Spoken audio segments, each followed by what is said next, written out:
내용인데요. 사사기 10장에 보면은 그 돌라와 야일이라고 하는 그런 소사사가 나옵니다. 지난번에 삼갈이라는 소사사가 한번 나왔었죠. 그리고 나서 오늘은 돌라와 야일이라고 하는 또 다른 이제 소사사가 나옵니다. 여기 보면은 10장 내용은요, 두 부분으로 나뉘어지는데요. 1절부터 5절은 이 기드온과 아비멜렉을 중심으로 해서 지난번에 그 가나안 중부 지역의 여러 가지 역사 기록들을 우리가 살펴봤죠. 네, 그것에 대한 마감 끝부분이고요. 그리고 이제 후반부 6절부터 18절은요, 이것은 이스라엘 백성들이 다시 이제 범죄의 악순환, 사사시대에 전형적으로 보여줬던 범죄의 악순환을 다시 보여주면서 그 하나님이 그 우상숭배와 그에 대한 징계로 이제 블레셋과 암몬 등 여러 자손들을 통해서 고통받게 하는 그런 내용이 나오는데요. 1절부터 한번 보겠습니다. 제가 성경 구절이 너무 많기 때문에 다 읽지를 못하고요. 중간중간에 중요한 부분들만 같이 읽도록 하겠습니다. 여기 보면 아비멜렉이 이제 스스로 왕이 되어서 이렇게 악한 통치자가 되었었는데, 그가 이제 죽은 이후에 여기 보니까 이사갈 사람 돌라라고 하는 그런 사람이 이제 이스라엘을 구원했다, 이렇게 기록이 나오고요. 이 사람은 에브라임 지역이 그의 중심 활동 무대였던 것을 우리가 알 수가 있고, 그리고 사사가 되어 23년 만에, 그러니까 사사가 된 기간이 23년이에요. 그리고 나서 그가 그 에브라임 산지 3일에 장사되었다, 이런 말씀이 나오는데요. 여기서 우리가 한 가지 생각해 볼 것은, 하나님이 매번 이스라엘이 어려울 때 하나님께 부르짖으면 사사를 세워주시고 그렇게 했었는데요. 여기는 이제 그런 기록이 전혀 없습니다. 그리고 실제로 돌라라고 하는 사람이 사사로서 어떤 역할을 했는지도 거의 나오지 않고 있죠. 근데 우리가 한 가지 단서를 좀 찾을 수 있는 것은 여기 1절에 보면 이스라엘을 구원하였다, 그런 제목이 나오는데요. 구원했다라고 하는 이 표현은 원래 그 어원상 구원이라는 단어가 통합, 치유, 회복 이런 단어들하고 어원이 똑같습니다. 그래서 아마도 이 사사기를 기록한 그 저자는 그의 행적이 그 아비멜렉의 사람들이 굉장히 많이 분열되어 있고, 또 우상 숭배로 인해서 사람들의 마음이 굉장히 많이 어려운 그런 고통 가운데 있었는데, 그것을 치유하고 회복하는 일을 하지 않았겠는가, 이제 그렇게 보는 것이고요. 또 하나는 우리가 알다시피 아비멜렉 그 시대에 굉장히 이스라엘은 원래 그 지파 연합 체제로 이렇게 구성되어서 전쟁이 있으면 같이 나가고 이렇게 하는데요.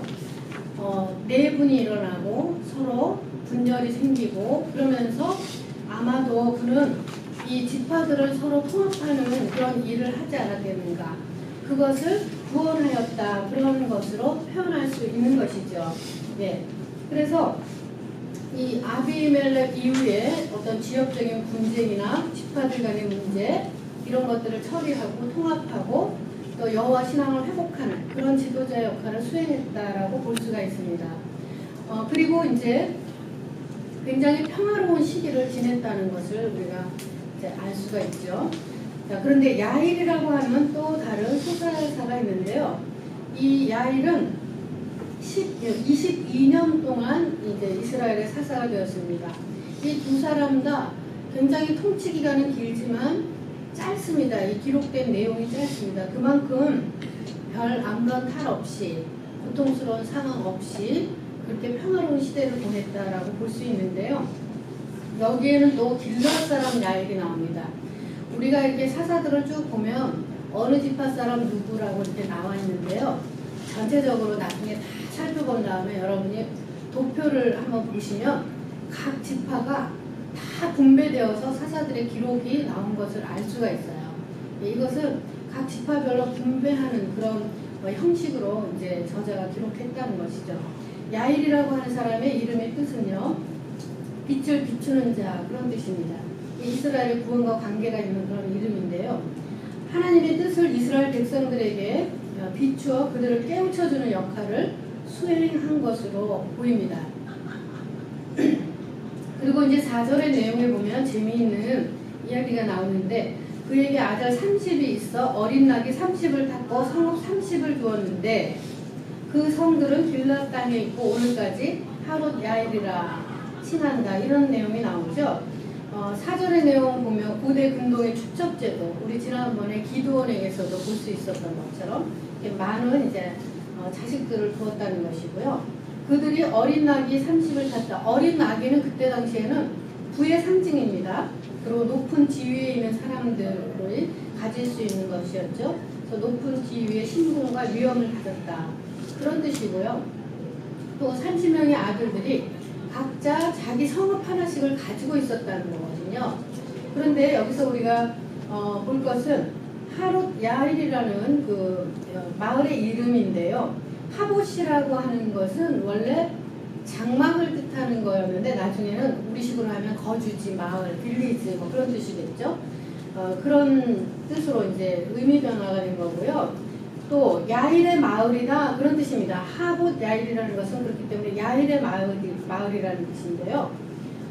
이것은 원래는 모세 시대에 이미 므낫세의 아들 야일이 정복한 그런 성읍이었거든요.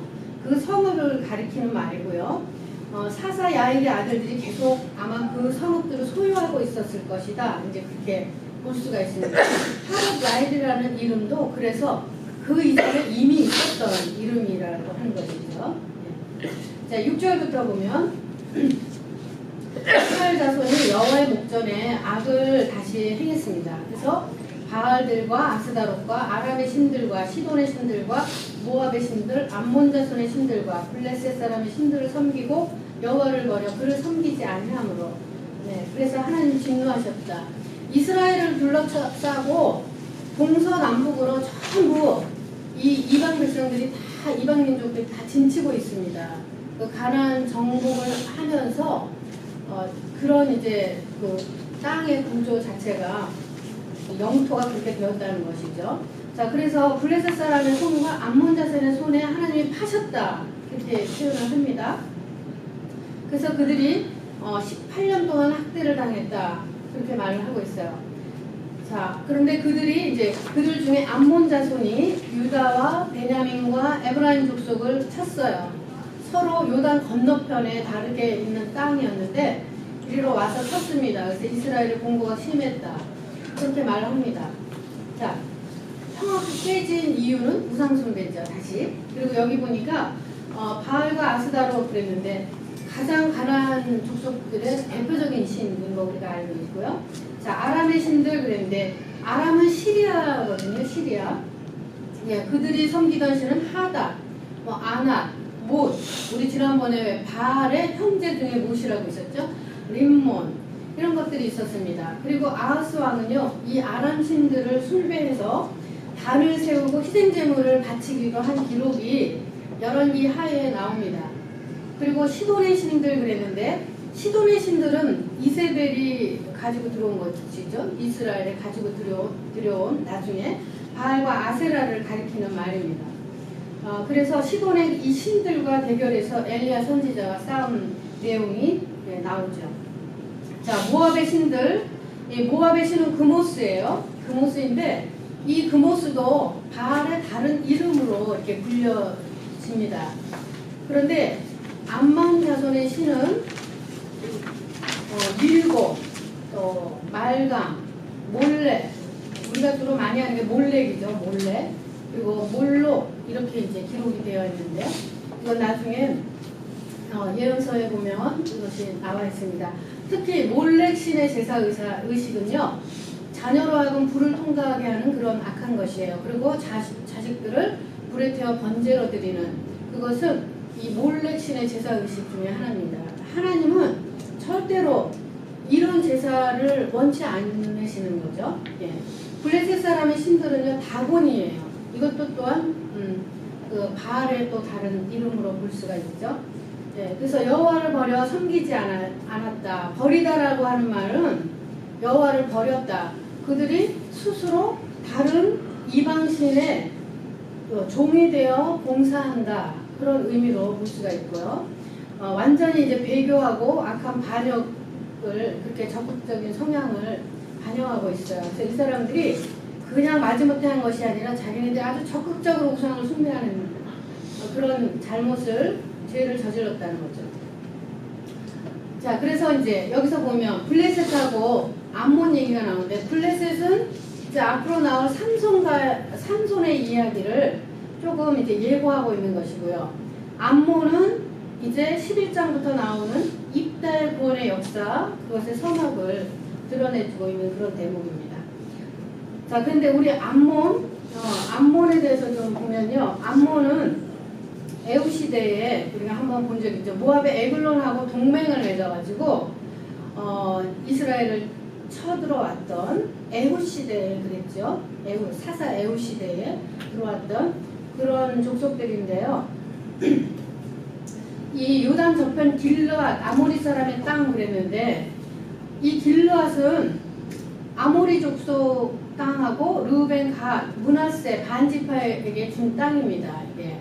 자, 그런데 우리 한 가지 알아야 될 것은 뭐냐면, 하나님이 출애굽 그 과정 가운데서 절대로 싸우지 못하게, 전쟁을 하지 못하게 했던, 이스라엘이 전쟁을 하지 못하게 했던 상대가 있었어요. 그 족속들이 있었거든요. 어떤 족속들이었죠? 암몬하고요, 모압하고 에돔이에요. 이 세 족속은 절대로 전쟁을 하지 못하게 했습니다. 그 이유가 뭐냐면요, 암몬하고 모압은 여러분 아브라함의 조카 롯 알죠? 그 롯의 자식들입니다. 그렇죠? 자손들이에요. 그러니까 형제간이라는 거죠. 그리고 에돔은 야곱, 에서 그러는데, 에서의 그 후손들, 에돔 족속이에요. 그래서 하나님이 이 암몬과 모압과 에돔하고는 싸우지 말고 땅을 비켜서 가라고, 그들이 지나가는 길을 내어주지 않으면 전쟁을 하지 말고 돌아서 가라고 그렇게 말씀하세요. 예. 조금 이따 이제 그 역사도 나옵니다. 자, 그래서 그들이 이제 학대를 당했어요. 여기 학대를 당했다라고 하는 말이요, 원어상의 의미는 산산이 부서 깨뜨리다 그런 말입니다. 그러니까 굉장히 그 힘든 고통의 시간들을 18년 동안 그들이 보냈는데, 그것이 하나님께서 우상 숭배하고 하나님을 버린 그 하나님의 이 백성들에 대한 하나님의 징벌로 그렇게 산산이 부서 깨뜨려지는 것 같은 그런 고통의 세월들을 하나님이 주셨다는 것이죠. 그리고 이제 9절의 말씀에 보니까 요단 건너편에 이제 누가 있었냐면 유다, 베냐민, 에브라임 지파가 있었는데요. 한마디로 말하면 팔레스타인 중남부 지역 전체를 이 암몬 자손들이 쳐들어왔다 그 말입니다. 예.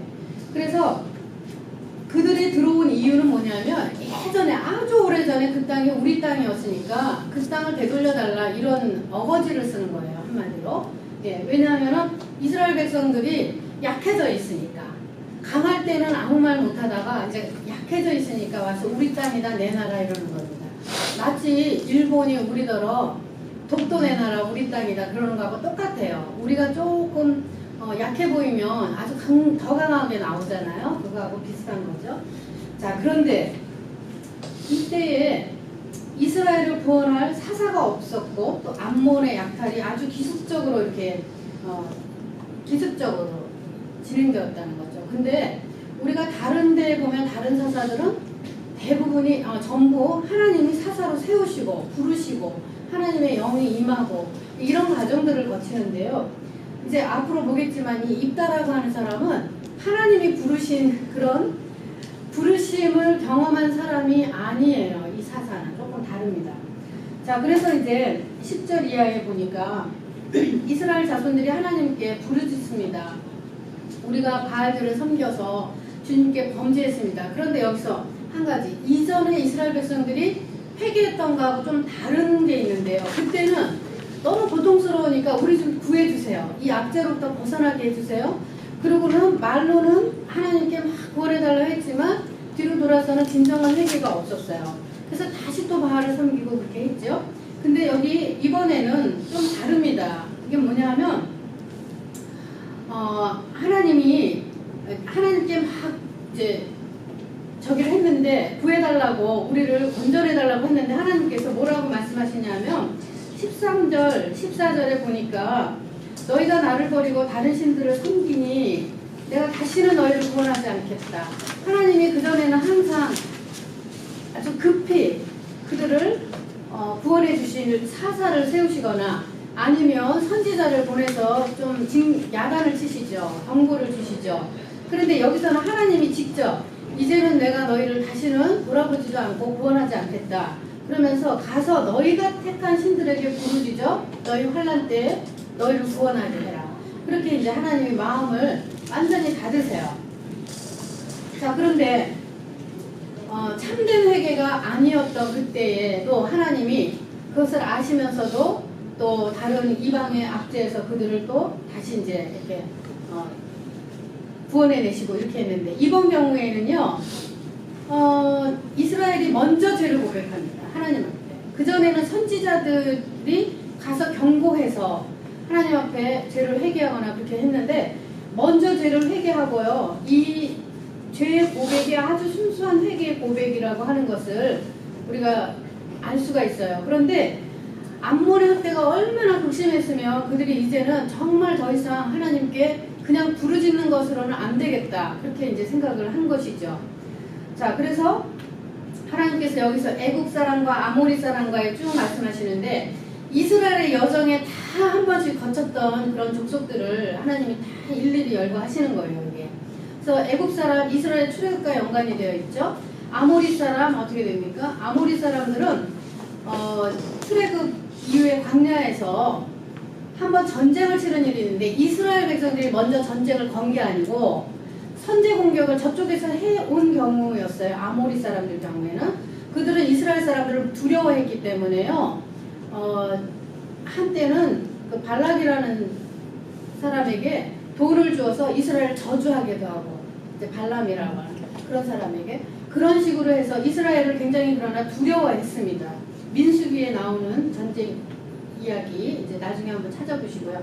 암몬 자손 같은 경우에는 에훗 시대에 모압과 동맹해서 이스라엘을 압제했고 또 블레셋 사람은 에훗의 뒤를 이은 산갈이 우리 아는 것처럼 소모는 막대기로 600명을 죽였다. 블레셋 사람을 죽였다. 그렇게 나오죠. 하나님이 일일이 이것들을 다 기억하게 하시는 거예요. 너희들을 내가 이렇게까지 도와주고 인도하고 구원해 주었는데 또 죄를 범했다 그 얘기죠. 네.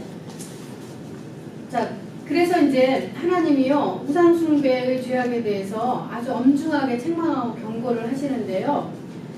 일일이 그분이 지금까지 행하셨던 구원 역사를 다시 돌아보게 합니다. 자, 그렇지만 우리가 또 한 가지 알아야 될 것은 하나님이 이렇게 하셔놓고도 하나님의 마음에 어떠하셨냐면 그 백성들이 정말 진심으로 회개하고 하나님 당신이 이제는 우리에게 무엇을 하라 하셔도 우리가 다 그 죄값을 달게 받겠습니다. 이렇게 이제 그들이 하나님 앞에 부르짖죠. 15절 이하에 보면 그렇습니다. 그러면서 하나님 우리가 범죄하였으니 주님이 보시기에 좋은 대로 우리에게 행하시라고 그러나 오직 주께 구하옵나니 오늘날 우리를 건져달라고 이렇게 기도를 합니다. 하나님께 부르짖습니다. 자, 그런데 우상은요 어떤 특징이 있냐면 우상은 거짓되죠. 그 속에 생기가 없죠. 헛것이고 망령됩니다. 그래서 하나님이 그것을 예레미야를 통해서 나중에 이제 또 이스라엘 백성들에게 말하고 있죠. 그런데 그렇게 생명이 없고 거짓되고 헛되고 망령된 우상들을 섬긴 거에 대해서 하나님이 이제 질책하시고 경고하시니까 이들이 뭐라고 하냐면 이방신들을 우리가 다 제해버리고 여호와를 섬기고 하나님께로 돌아오겠다. 16절에 보니까 그렇죠. 그랬더니 하나님이 다시는 내게 오지 마라. 내가 구원하지 않겠다. 너희 신을 찾아와서 구원해달라고 해라 하셨는데 여기 16절에 끝에 참 그 우리가 이해할 수 없는 그런 단어가 나오는데 이스라엘의 공고를 인하여 여호와께서 마음에 근심하셨다. 그런 표현이 나와요. 저는 이 말씀을 보면서 이 사사기를 기록한 그 저자가 하나님의 파토스라 그러죠. 하나님의 심정을 가지고 이 글을 기록한 것이기 때문에요. 정말 하나님이 그때에 이스라엘 백성들로 인해서 깊이 근심하고 그 부모된 마음을 가지고 있는 것을 이렇게 이런 단어로 이제 표현하고 있는 것이죠. 예. 자, 그래서 그때 암몬 자손들이 모여서 이제 길르앗에 진을 칩니다. 싸우려고 하는 거죠. 그런데 길르앗 장로들과 반백들이 지도자들이 보니까 누가 먼저 암몬 자손에게로 가서 싸움을 시작할까? 이 말은 뭡니까? 항상 이스라엘은 전쟁을 치를 때에 선두에 설 수 있는 총사령관을 그 장로